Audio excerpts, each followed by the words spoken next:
नमस्ते दोस्तों, हम आपका स्वागत करते हैं हमारे YouTube चैनल पर।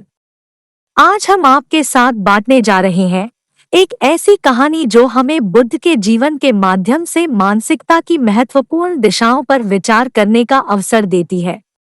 यह कहानी आपके जीवन को प्रेरित करने के लिए है, तो चलिए शुरू करते हैं। हमारी कहानी एक समय की है जब गौतम, एक राजकुमार, अपने राजमहल के अधिकारों और सुख संपत्ति के बावजूद एक दुख की अद्भुत प्रकृति को महसूस कर रहे थे। वे जीवन के सामान्य सुख दुखों के पीछे छिपी सच्ची खोज में थे, जो उन्हें असली जीवन का अर्थ प्रकट कर सकती थी। उनका मानना था कि राजकुमार की शिक्षा, संपत्ति और आराम से होने वाला सुख जीवन की अंतिम धारा नहीं हो सकता। वे दिनरात उन समस्याओं को सोचते थे जिनका कोई सामान्य समाधान नहीं था। वे अपने मन में गहराई से महसूस कर रहे थे कि जीवन का उद्देश्य और अर्थ क्या है और कैसे उन्हें समझने की प्रक्रिया शुरू करें।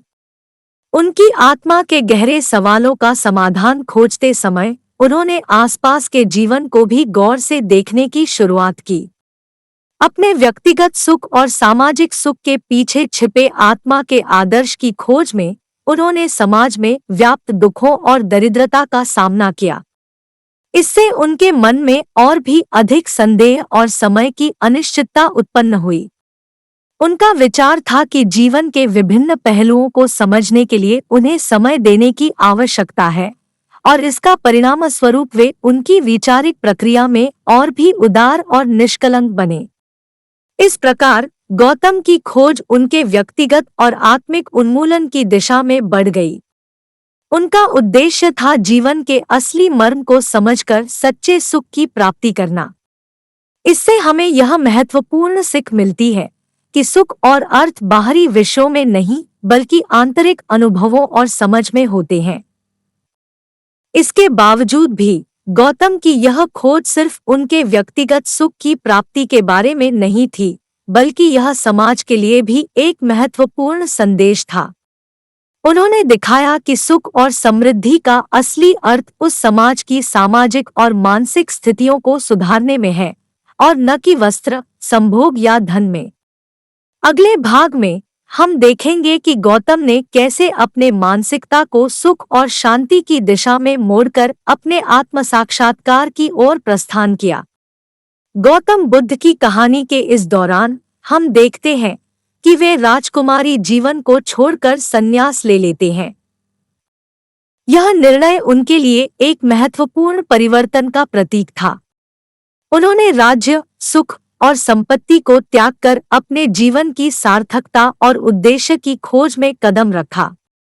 इसके बाद गौतम ने तपस्या की दिशा में अपने जीवन को दिशानिर्देश दिया। वे वनवास में चले गए और अत्यंत साधना और तपस्या में लग गए। उन्होंने अपने शारीरिक आकांक्षा को त्याग कर मानसिक और आध्यात्मिक उन्नति की ओर प्रवृत्त होने का निर्णय लिया।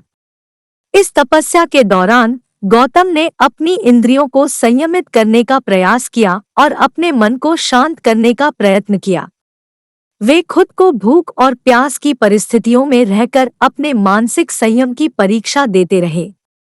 उन्होंने यह सीखने का प्रयास किया कि अधिकार और इंद्रिय सुखों से परे मानसिक शांति और सुख प्राप्त किया जा सकता है। हालांकि यह तपस्या भी गौतम के आंतरिक शांति और सुख की पूरी तरह से पहुंचने में सफल नहीं हो सकी। उनके आंतरिक संघर्षों और विचलितता के कारण वे उस समय तक निर्विकल्प समाधि में पहुंचने में निरर्थक महसूस करने लगे।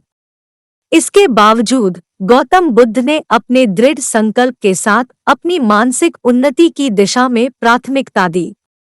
उन्होंने यह समझने की कोशिश की कि सच्चे आत्म साक्षात्कार की प्राप्ति के लिए शारीरिक तपस्या से अधिक मानसिक शुद्धि और संयम आवश्यक है। इससे हमें यह सीखने को मिलता है कि शारीरिक तपस्या से ही हम सच्चे आत्म साक्षात्कार नहीं प्राप्त कर सकते हैं।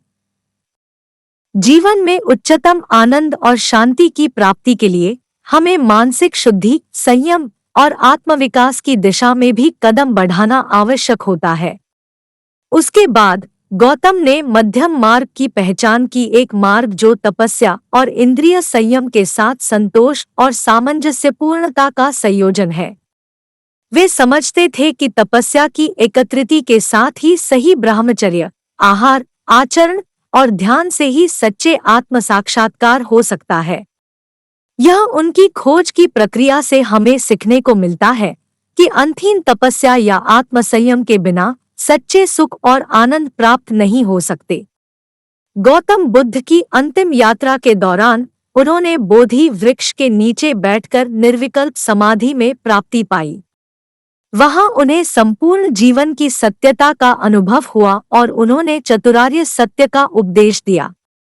इसके माध्यम से हमें यह सीखने को मिलता है कि सत्य और ज्ञान ही हमारे जीवन को दिशा देते हैं और मानसिक स्वास्थ्य को सुनिश्चित करते हैं। बुद्ध के उपदेशों से हम सीखते हैं कि मन की स्थिति ही हमारे आनंद और शांति की कुंजी है। उन्होंने हमें यह सिखाया कि सकारात्मक मानसिकता से ही हम सच्चे खुशी और सुख का अनुभव कर सकते हैं। हमें अपने दुखों का कारण नहीं, बल्कि उनके मानसिक रूपों और आवेशों का संज्ञान करने की आवश्यकता होती है। इस कहानी से हम सीखते हैं कि सही मानसिकता और सकारात्मक दृष्टिकोण के साथ हम जीवन की मुश्किलों का सामना कर सकते हैं।